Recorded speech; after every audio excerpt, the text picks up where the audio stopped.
texto e eu quero terminá-lo hoje. É muito difícil nós podermos pegar num texto bíblico e pregá-lo de uma só vez, mas por isso os irmãos não levem a mal tantas vezes, dá a ideia que o pastor parece que não tem tema, não tem assunto, mas não é isso, irmãos. É que de facto para mim, pegar no texto bíblico, eu acho o texto tão profundo que é sempre difícil poder pegar num texto e arrumá-lo de uma só vez. Portanto, esta sequência de mensagens vem exatamente por causa daquilo que para mim é a profundidade do texto bíblico. Então temos vindo a ver este tópico sobre desperta o dom de Deus. É um grande desafio que Paulo faz a Timóteo, sabendo que Timóteo está numa fase do seu ministério não muito boa. Todos nós temos momentos de desânimo no nosso próprio trabalho, no ministério cristão, na vida que nós temos enquanto família. Todos nós encontramos momentos em que realmente precisamos ser encorajados, em que muitas vezes aquilo que nos fez permanecer até ali, parece que naquele momento não está a fazer diferença e nós precisamos de voltar outra vez a relembrar algumas coisas interessantes. E hoje nós somos desafiados, de facto, outra vez a pensar sobre isso. Eu vou começar o sermão de hoje com estes dois desafios que têm sido deixados no sermão de domingo passado. Em primeiro lugar, nós sabemos que há uma fé em depósito suficiente para nós vivermos o resto dos nossos dias, para a glória de Deus. Não há ninguém que não receba de Deus aquilo que é necessário para ser um discípulo fiel, fazendo e vivendo a sua vida para a glória de Deus. O que nós precisamos muitas vezes é de reavivar a memória e trazer para o presente aquilo que Deus tem feito na nossa vida de tão bonito. Às vezes nós nos esquecemos disso. Portanto, é preciso fazer com que aquilo que é a história de Deus em nós aconteça todos os dias. A história que Deus já construiu na nossa vida deve acontecer de uma forma viva. Chama-se a isto reviver Cristo, usando a expressão que o próprio Paulo usa. Depois é o dom, a ideia do dom. O dom é aquilo com o qual nós fomos revestidos por Deus. E isso é suficiente para nós cumprirmos o plano de Deus enquanto estamos nesta terra. Às vezes temos uma tendência de nos queixarmos, de ver restrições, de nos desculparmos, mas o potencial que Deus traz para a nossa vida, Ele habilita-nos, sem dúvida nenhuma, a vivermos a vida cristã conforme Deus pede e conforme Deus deseja. Exercer esses dons, ou esse dom, essa vocação de Deus em nós, ao lado dos outros, em sintonia com os outros, completando os outros, não competindo, faz parte da nossa própria missão enquanto servos de Deus. E uma das coisas que eu disse a semana passada, que pode ter parecido estranho, é aquilo que vou afirmar outra vez hoje. Quando Deus nos coloca em comunidade e nos equipa, nós não somos responsáveis apenas diante de Deus, somos responsáveis diante uns dos outros. Se Deus te equipa a ti e me equipa a mim e nos coloca juntos, isso significa que o meu dom faz falta ao outro, o dom do outro faz falta a mim próprio. Portanto, essa ideia de dizer que cada um de nós dá contas a Deus, sem dar contas aos outros, é uma falsa noção que as Escrituras não nos traz, ok? Portanto, isto é importante. Se Deus me coloca contigo no ministério e juntos a exercer o ministério cristão, se tu és equipado tal como eu para exercer as funções que Deus te pede e tu não as executas, tu estás em falta perante mim. Estás em falta perante os outros, perante a comunidade. Eu não navego nessas águas de ouvir dizer que nós somos apenas responsáveis a Deus. Eu não navego nesse mar. Todos nós somos responsáveis uns diante dos outros. Por isso é que Deus nos coloca juntos. Portanto, a tua falta prejudica-me a mim, a minha falta prejudica o outro. Ok? E isto é uma doutrina das Escrituras que tem que ser ensinada. Quando nós aceitamos a vida em comunidade, a vida em família, nós sabemos que cada um de nós é responsável uns diante dos outros. Portanto, essa ideia de que Deus deu-me dons, mas eu vou dar contas a Deus. Vais dar contas a Deus, mas antes dás contas ao teu irmão, que contigo está. Por isso é que Deus te coloca junto do outro. Em família é a mesma coisa. Se nós não nos ajudarmos mutuamente, estamos a faltar uns com os outros. Está bem? Eu queria enfatizar isto porque a semana passada vi alguns rostos estranhos, então hoje quis que eles se tornassem ainda mais escuros. Está bem? Está certo? Está combinado? Ok, então vamos continuar. Resumindo esta ideia, Paulo está à distância, fisicamente longe, e sabe que o Timóteo está a passar um momento difícil. O que é que ele faz? Lá em Éfeso as coisas não eram fáceis, viver, pregar, desenvolver ministério na comunidade de Éfeso não era nada fácil. Então, uma cidade difícil onde viver a vida cristã não era fácil. Podemos também considerar Braga assim e outra qualquer cidade. E, portanto, Paulo envia-lhe uma carta escrevendo isto.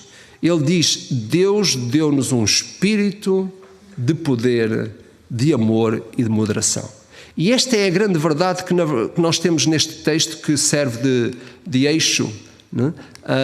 Aqui está. Deus deu-nos de facto um espírito isto é, uma disposição, uma capacidade de exercer poder para aquilo que é necessário, de amor e de moderação. E por isso ele diz que Deus dá-nos uma espécie de pacote.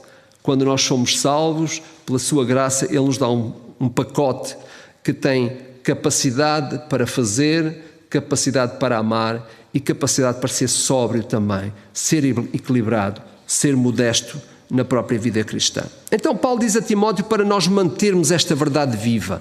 E em primeiro lugar ele diz: é preciso trazer à memória a fé que há em nós. Falámos sobre isto, irmãos. A importância que nós temos de deixar que a história de Cristo em nós se escreva todos os dias. Segunda coisa que ele disse: inflama, dá combustão ao teu dom. Faz com que o teu dom, de facto, possa trazer resultados benéficos e positivos para aquilo que é a necessidade da própria obra de Deus. De facto, o dom é esta dádiva de Deus. É Deus que partilha connosco alguma coisa que Ele tem e partilha a cada um de nós. O dom não somos nós que o produzimos, não somos nós que o fabricamos. O dom é de Deus e Ele partilha connosco o que é dele, para que nós possamos ser equipados para fazer a obra que o Senhor, na verdade, nos pede. Paulo diz que o dom acompanha a salvação. Paulo diz que o dom e a vocação, a chamada, fazem parte desta grande oferta que Deus nos faz. E ele faz isso no versículo 9 e no versículo 10, que eu quero convidar os irmãos a lerem de novo. 1 Timóteo capítulo 1, versos 9 e 10. Reparem bem nestas palavras.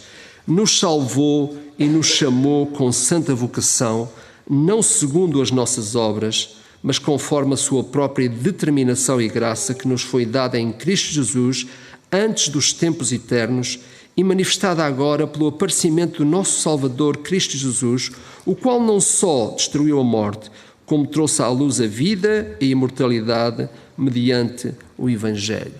Eu acho que este texto, estes dois versículos, são de facto versículos que nos devem abanar ao ponto de nós percebermos que, de uma forma efetiva, o dom da salvação, a chamada para o serviço de Deus, é de facto um ingrediente fundamental que Deus traz para a nossa vida. Então, aqui é importante nós lermos aquilo que é o terceiro aspecto, verso 8. Este é o terceiro desafio que Paulo faz a Timóteo. Não te envergonhes, portanto, do testemunho do nosso Senhor, nem do seu encarcerado, que sou eu. Pelo contrário, participa comigo dos sofrimentos a favor do Evangelho, segundo o poder de Deus. Qual é o terceiro desafio que Paulo faz a Timóteo para que ele, de facto, saia da situação de desencorajamento em que ele está? Pode parecer estranho que, de alguma forma, nós sejamos encorajados a fazer uma coisa que nos causa alguma preocupação, talvez às vezes algum tipo de incompreensão por parte dos outros. Paulo está a dizer a Timóteo que ele não se deve envergonhar de testemunhar do Senhor. Verso 8. E ao pensarmos neste próximo desafio, nós podemos perguntar: faz sentido que Paulo encorajasse Timóteo a testemunhar de Jesus quando Timóteo parece estar a viver um momento de algum desânimo no ministério cristão? Faz sentido isto? Faz sentido que quando eu estou desanimado me digam para eu falar de Jesus aos outros? De facto, qual é a alegria que nós sentimos quando partilhamos a fé em Jesus com alguém? Consegue recordar-se de algum momento que lhe trouxe muito encorajamento espiritual na sua vida? Eu estou certo que esse momento teve a ver com a partilha do Evangelho com alguém. Pelo menos no meu caso acontece. Os momentos que mais ânimo me têm trazido é aqueles momentos em que eu partilho da fé de Jesus com alguém. De alguma coisa que Deus fez na minha vida que provocou realmente uma diferença grande. Não sei se acontece o mesmo convosco. Paulo está a dizer a Timóteo: Timóteo, de facto, uma das coisas que nos faz sair do desânimo é a partilha. Aliás, nós quando estamos desanimados gostamos de partilhar esse desânimo com alguém. Paulo está a dizer que a melhor coisa para sair de uma situação de desânimo é partilhar da nossa fé em Cristo. Que coisa incrível! Eu fiquei a pensar sobre isto e ainda esta semana, a meio da semana, pensava muito sobre aqueles momentos desencorajadores que às vezes vêm à nossa própria vida. E nessa altura alguém me ligou, o telefone toca. E alguém do outro lado estava a dizer: pastor, eu tenho muita coisa boa para lhe contar. Deus está a fazer coisas na minha vida, coisas boas estão a acontecer comigo. Aquilo foi um encorajamento que eu precisava naquela altura. De facto, eu estou certo que quando nós partilhamos da fé, uma fé que é baseada no relacionamento que nós temos com Cristo, nós percebemos que isso acaba por ser um instrumento que, na verdade, leva os outros mais perto de Deus e nos leva a nós também mais perto do Senhor. Eu acredito que uma das coisas que mais nos deve trazer encorajamento é quando nós nos projetamos no nosso relacionamento com o nosso Salvador e de facto sabemos que aquilo que estamos a falar dele, aquilo que estamos a dizer dele, depende e é resultado de uma experiência que nós temos com ele.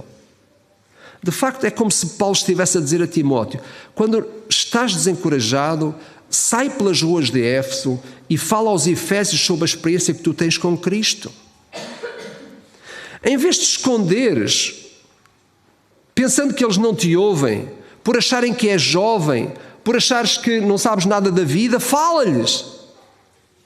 Sabem, irmãos, talvez esta seja uma receita que nos faz falta hoje. Quando estamos desencorajados, nós temos tendência de nos fecharmos, de não queremos ser incomodados, de ficarmos muito autocomiseráveis, olhando para nós próprios como uns coitadinhos, a miséria veio toda sobre nós. Paulo está a dizer que esse desânimo cura-se com a partilha da fé, cura-se com o lembra-te falado, o lembra-te partilhado, o lembra-te anunciado.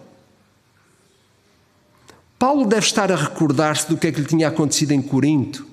Quando ele chegou a Corinto, ele foi altamente desanimador àquela viagem que a forma como ele entra em Corinto é altamente desanimadora. Vale a pena nós lermos o texto em Atos 18. Eu quero convidar-vos para ler o texto. Atos 18. Lá na minha terra diz 18, mas como eu estou em Braga digo 18, está bem? Versículo 1 ao versículo 11. Estou certo que quando Paulo estava a encorajar a Timóteo a partilhar da sua fé, ele estava-se a lembrar o que aconteceu em Corinto. Vejam o que aconteceu em Corinto. Verso 1. Depois disto, deixando Paulo Atenas, partiu para Corinto. Lá encontrou certo judeu chamado Áquila, natural do Ponto, recentemente chegado de Itália, com Priscila, sua mulher, em vista de ter Cláudio decretado que todos os judeus se retirassem de Roma. Paulo aproximou-se deles. E posto que eram do mesmo ofício, passou a morar com eles e ali trabalhava, pois a profissão deles era fazer tendas. E todos os sábados corria na sinagoga persuadido, tanto judeus como gregos. Quando Silas e Timóteo desceram da Macedónia, Paulo lhes entregou totalmente a palavra, testemunhando aos judeus que o Cristo é Jesus. Opondo-se-lhes e blasfemando, sacudiu Paulo as vestes e disse-lhes: sobre a vossa cabeça o vosso sangue, e dele estou limpo, e desde agora vou para os gentios. Saindo dali, entrou em casa de um homem chamado Tício Justo, que era temente a Deus. A casa era contígua à sinagoga. Mas Crispo, o principal da sinagoga, creu no Senhor com toda a sua casa. Também muitos dos coríntios, ouvindo, creram e eram batizados. Paulo teve durante a noite uma visão em que o Senhor lhe disse: não temas, pelo contrário, fala e não te cales, porquanto eu estou contigo e ninguém ousará fazer-te mal, pois tenho muito povo nesta cidade. E ali permaneceu 1 ano e 6 meses, ensinando entre eles a palavra de Deus. Reparem, Paulo entra em Corinto, as coisas não lhe correm bem, De repente Deus faz com que algumas coisas aconteçam no ministério do apóstolo Paulo. E reparem, ele estava desejoso a certa altura de deixar Corinto e ir para outro sítio, e ele chegou a dizer: eu não falo mais aos judeus, agora o meu ministério vai ser para os gentios. De tal forma foi o desencorajamento. E o que é que acontece? A visão aparece: olha, fala e não te calas. Eu acho que nós temos que contrariar muito aquilo que às vezes é a tendência de cada um de nós. É quando estamos desanimados connosco próprios, nós pomos as culpas sobre Jesus, porque calamos-nos acerca dele. Paulo está a dizer a Timóteo: Timóteo, estás desencorajado? Então fala de Cristo, partilha da tua fé com outros, faz isso. E sabe o que aconteceu? Paulo, que não pensava ficar muito tempo em Timóteo, ficou lá 1 ano e meio. Às vezes nós ficamos muito centrados, muito voltados para dentro de nós mesmos, pensando nas nossas crises, quando afinal há uma história muito mais bonita em nós. É a história do que Cristo tem feito, aquilo que Cristo já fez e aquilo que Cristo pode continuar a fazer. Paulo está a dizer a Timóteo: não te envergonhes de Jesus. Curiosamente, nós temos grandes episódios na palavra de Deus a respeito disso. Muitas vezes Jesus acabou por dizer aos seus discípulos a necessidade que era de eles poderem partilhar com outros aquilo que eles tinham.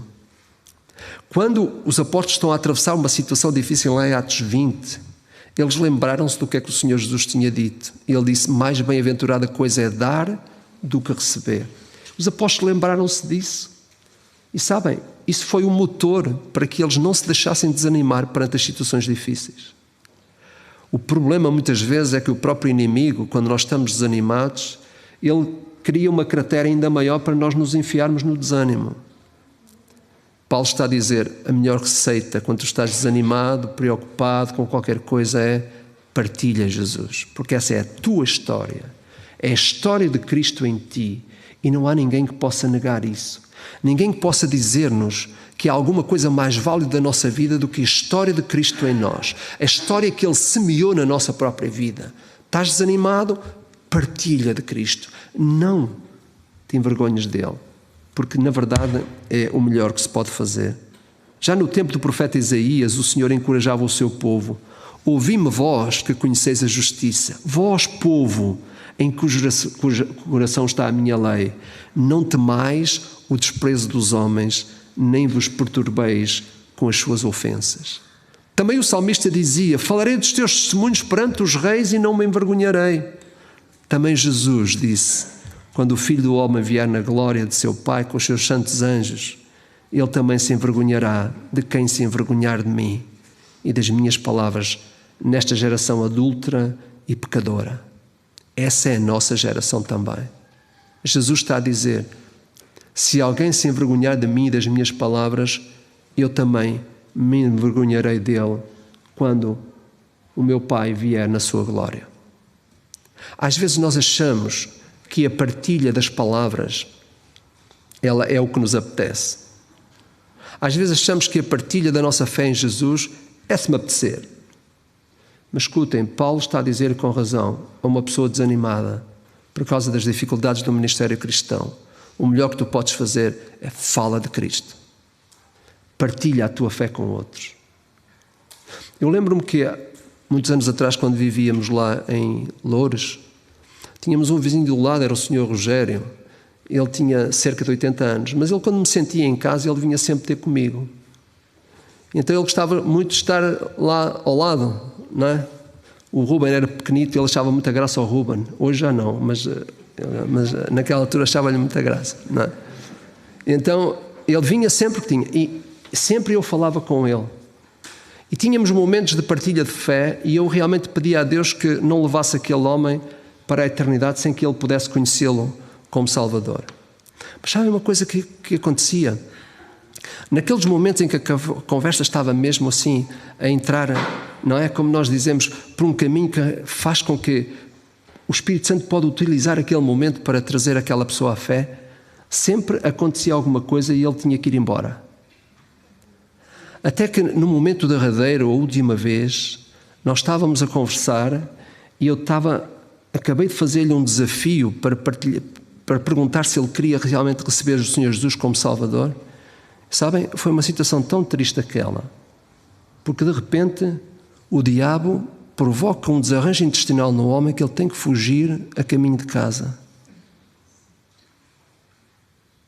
Nunca mais tive a oportunidade de estar com ele, porque ele depois faleceu há pouco tempo. Nós temos que perceber, meus irmãos, que se nós não partilhamos daquilo que provoca mudança na vida dos outros, o diabo está lá para estragar, porque o desejo dele é levar as pessoas para o lugar de sofrimento. Às vezes eu estava a falar com ele e não conseguia perceber. Alguma coisa acontecia de repente e ele fugia da conversa quando ela estava mais interessante. Meus irmãos, partilhar da nossa fé com os outros é alguma coisa que Jesus pediu que nós fizéssemos, porque ele disse: vocês sereis as minhas testemunhas. Se nós quisermos dar valor a isso, significa que, mesmo nos momentos de crise da nossa própria vida, há um valor alto que nos deve fazer pensar. E esse valor alto é aquilo que é a história de Jesus em nós. Portanto, não nos pareça estranho que Paulo tenha dito a Timóteo: Timóteo, não te envergonhes de testemunhar da tua fé em Jesus, porque Ele é tudo em ti. Ele é a tua esperança. Ele é a pessoa que, na verdade, faz a diferença. Já fez e pode fazer a diferença na vida de outros. Portanto, meus irmãos, estamos numa geração, num ambiente que nos ajuda, de alguma forma, a termos muita pena de nós próprios. Às vezes criamos um ambiente à nossa volta de que, se uma pequena coisa nos falha, está o dia estragado. E estes são os cristãos do nosso tempo, que não se deixam, realmente estão constantemente a serem influenciados pelo ambiente à sua volta, um ambiente muito materialista, um ambiente muito focado nas coisas, um ambiente que, na verdade, parece que de repente desaparece porque uma pequena coisa acontece. Cristo está acima de tudo isso. E é importante que nós olhemos para as nossas crises, para as nossas dificuldades, para os momentos de desânimo e vejamos lá mais do que simplesmente uma ocasião. Que nós vejamos o nosso Deus, o nosso Salvador, presente na nossa própria vida, e Ele faz de facto a diferença. Sabem, Paulo, quando escreve na sua segunda carta aos Coríntios, ele diz isto: havia pessoas que se apresentavam trabalhando muito para o reino do Senhor. E ele, a certa altura, diz isto: trabalhei muito mais. Reparem o relatório dele. Ele diz: olha, eu nem sei porque é que estou a dizer isto, não é meu hábito dizer assim e falar assim, mas eu vou falar. Ele diz: eu fui encarcerado mais vezes, fui açoitado severamente, fui exposto à morte várias vezes. 5 vezes recebi dos judeus 38 açoites. 3 vezes fui golpeado com varas. 1 vez fui apedrejado. 3 vezes sofri naufrágio.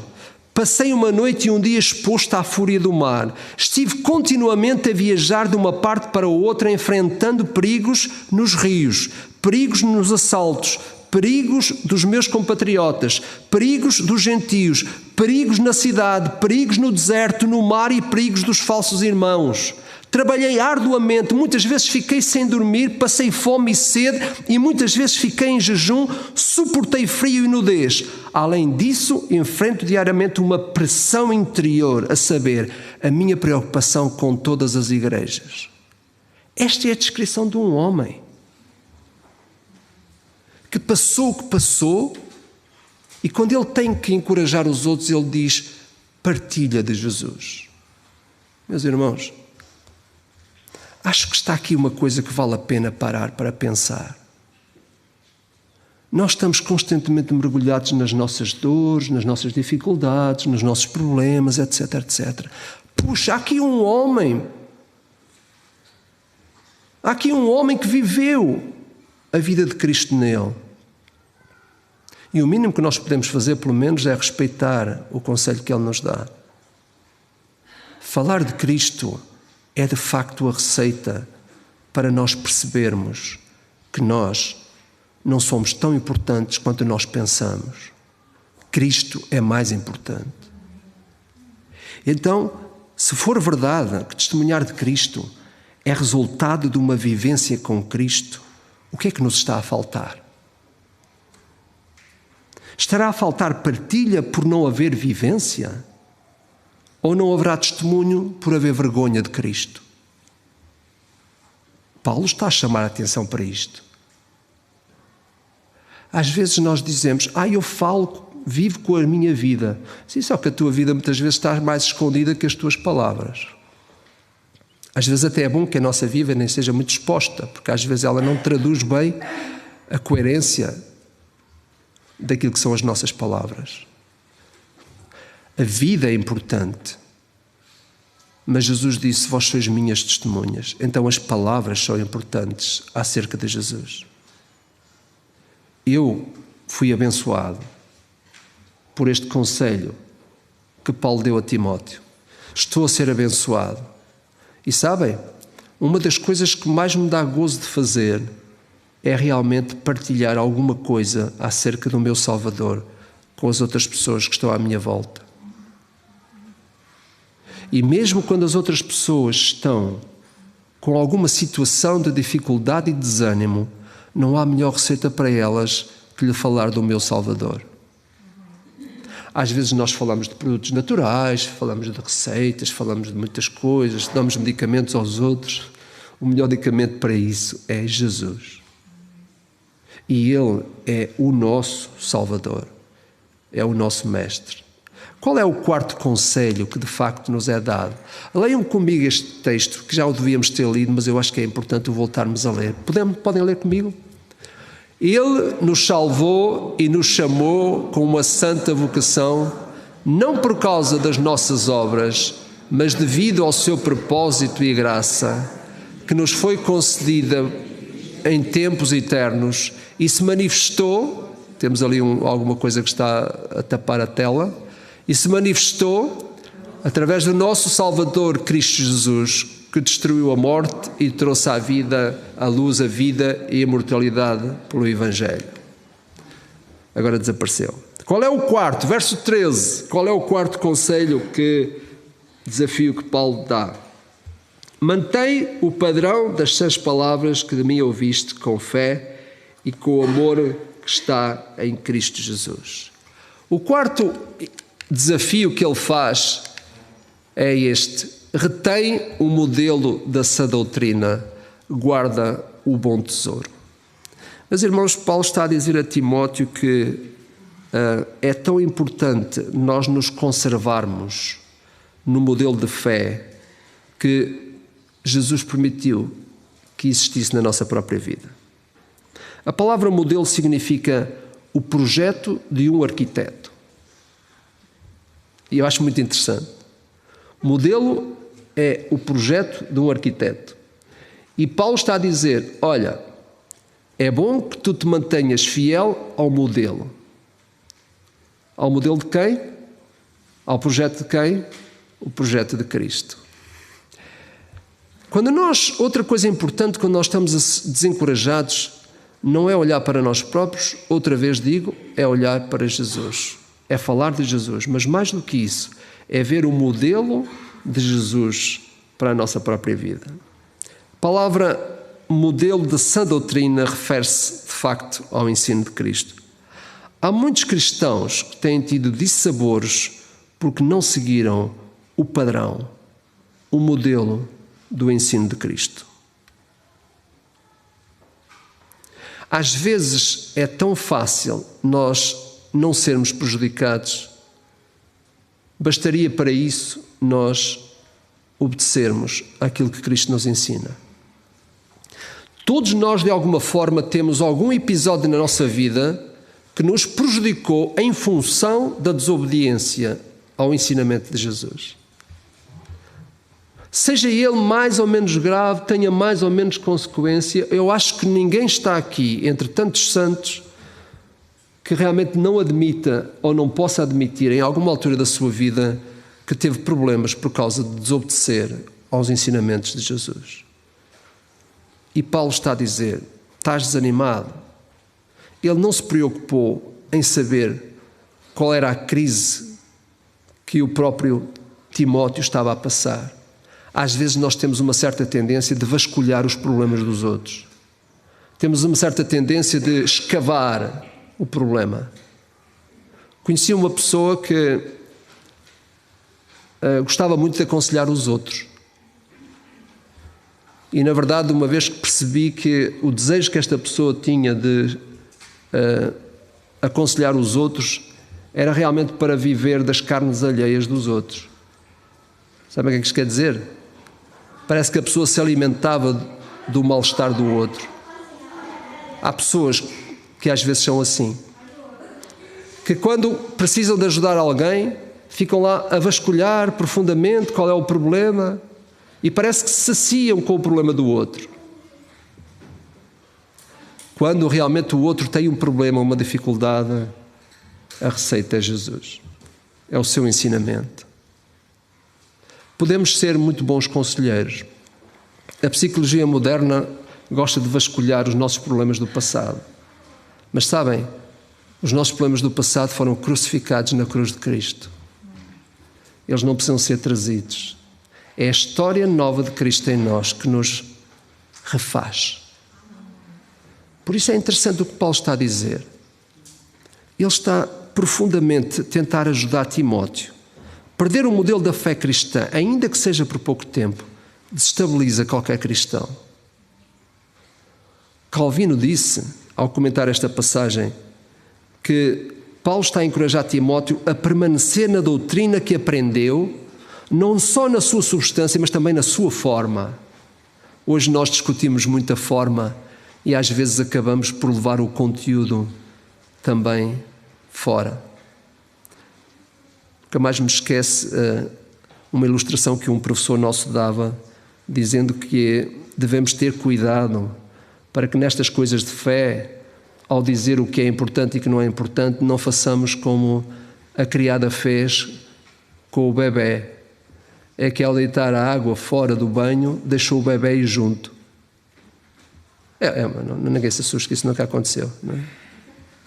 É só uma forma de dizer o perigo que há de nós às vezes acharmos que certas coisas do ensino de Cristo não são para nós hoje e com isso levar de arrasto as coisas que fundamentalmente são necessárias e fazem falta. É uma questão interessante aquilo que nós podemos estar a discutir sobre a importância da fé nos nossos dias. De facto, nós sabemos que os conceitos que nós temos hoje de fé, muitos deles têm surgido como discussão nas últimas décadas e que sofreram tantas alterações profundas na nossa maneira de estar a viver a fé. Eu ainda sou do tempo, por exemplo, em que para dar culto cristão era preciso um organista, mesmo que não tocasse muito bem, não é? O pastor como dirigente e a congregação com cantores na mão. Há aqui alguém que é desse tempo? Ainda há aqui. Há pessoas tão idosas quanto eu, não é? Sabem, que eu saiba, não foi Deus que deu novas revelações aos homens para nós alterarmos a forma de cultuar. Foi o ser humano crente que acha que tudo deve estar ao serviço da adoração em nome do Senhor. E por isso nós adotamos novas formas de culto. Não há problema. Mas uma coisa é importante. Nós não podemos deixar cair o padrão de Cristo em nós. E por isso, aquilo que nós fazemos para Deus, devemos perguntar: será que isto contraria o padrão? Aquilo que é o desenho do arquiteto? Ou nós queremos ajudar Deus e somos inovadores? Há muita coisa que tem acontecido na forma de estar na presença de Deus hoje, que é inovar. Nós achamos que precisamos de inovar na fé. E o que eu tenho percebido, meus irmãos, é que quando nós inovamos, nós não estamos preocupados com Deus. Estamos preocupados com os outros, porque queremos captar os outros para Deus. quando o nosso culto cristão deve ser focado em Deus e não nas pessoas. Não deve ser o culto cristão que chama pecadores ao arrependimento. Deve ser a partilha da nossa fé com os outros que chamam os pecadores ao arrependimento. Às vezes usamos o culto cristão porque ele é coletivo, como uma forma de nos sentirmos apoiados para alcançar os outros, a comunidade. E por isso às vezes achamos que devemos fazer as coisas de acordo com a nossa geração. E não está nada mal nisso. O que está errado é nós usarmos instrumentos inovadores para fazer aquilo que as palavras devem fazer e a partilha da fé deve fazer. Por isso nós somos testemunhas. Paulo está a dizer: guarda o bom tesouro do teu coração com o auxílio do Espírito Santo. Como é que nós podemos permanecer e preservar o modelo de fé em Jesus em tempos como aqueles que nós vivemos hoje? É a grande pergunta. Deus deu-nos um espírito de poder, de amor e de moderação. E esse espírito de poder, de amor e de moderação tem que ser apoiado pelo lembra-te. Traz à memória aquilo que te produz esperança. Tem que ser apoiado pela combustão que nós damos ao potencial de Deus em nós. Tem que ser suportado pelo testemunho do nosso Salvador, sem nos envergonharmos. E tem que ser, efetivamente, também apoiado em nós sempre mantermos aquilo que é o padrão de fé que nos enriquece. Olha, eu não sei que diferença é que esta série de sermões fez na tua vida, mas deixa claro uma coisa: eles me abençoaram imenso.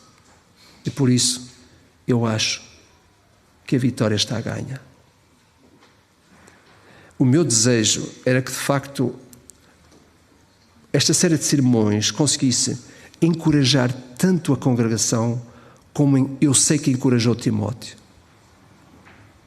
E esta é um fator que eu considero muito importante para a vida que nós estamos a viver neste momento. Estamos todos focados em muita coisa, preocupados com muita coisa, procurando saber se o bichinho vai durar mais tempo ou menos tempo, quando afinal de contas parece que de repente Cristo está a ficar desfocado na nossa própria vida. Há que dar atenção ao lembra-te, ao potencial, às palavras que têm poder para testemunhar e, sobretudo, à firmeza numa fé que Jesus trouxe, que não deve ser abalada. É essa fé que nos faz permanecer pela vida fora e pela eternidade fora. Vamos orar. Pai nosso que estás nos céus, obrigado, Senhor. É verdade que tu disseste que não nos devíamos preocupar por coisa alguma e hoje nós andamos todos preocupados com coisas que nem vemos. Não sei como é que Jesus diria a cada um de nós acerca dos tempos que estamos a viver.